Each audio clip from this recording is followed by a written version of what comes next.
ಈಗ ನಮ್ಮಮ್ಮ ತೊಗರಿಕಾಯಿ ಸಾಂಬಾರ್ ಮಾಡ್ತಿದ್ದಾರೆ. ಅದಕ್ಕೆ ತೊಗರಿಕಾಳು ಜೊತೆಗೆ ಬದನೆಕಾಯಿ, ಆಲೂಗೆಡ್ಡೆ ಮತ್ತು ಲಾಳಿ ಸೊಪ್ಪು ತೊಗೊಂಡಿದ್ದೀನಿ.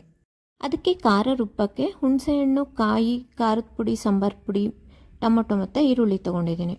ಈ ಐಟಮ್ಸ್ ಎಲ್ಲ ಜಾರಿಗೆ ರುಬ್ಬಕ್ಕೆ ಹಾಕ್ಕೊಂಡ್ಬಿಟ್ಟು ಇನ್ನೊಂದು ಕಡೆ ಕುಕ್ಕರ್ ಇಟ್ಕೊಂಡು ಒಂದು 3 ಟೇಬಲ್ ಸ್ಪೂನ್ ಆಯಿಲ್ ಹಾಕ್ಕೊಂಡು ಒಗ್ಗರಣೆಗೆ ಸಾಸಿವೆ, ಕರಿಬೇವು, ಈರುಳ್ಳಿ ಮತ್ತು ಟೊಮೊಟೊನ ಚೆನ್ನಾಗಿ ಸ್ಮ್ಯಾಶ್ ಆಗೋವರೆಗೂ ಫ್ರೈ ಮಾಡ್ಕೋಬೇಕು ಫಸ್ಟು.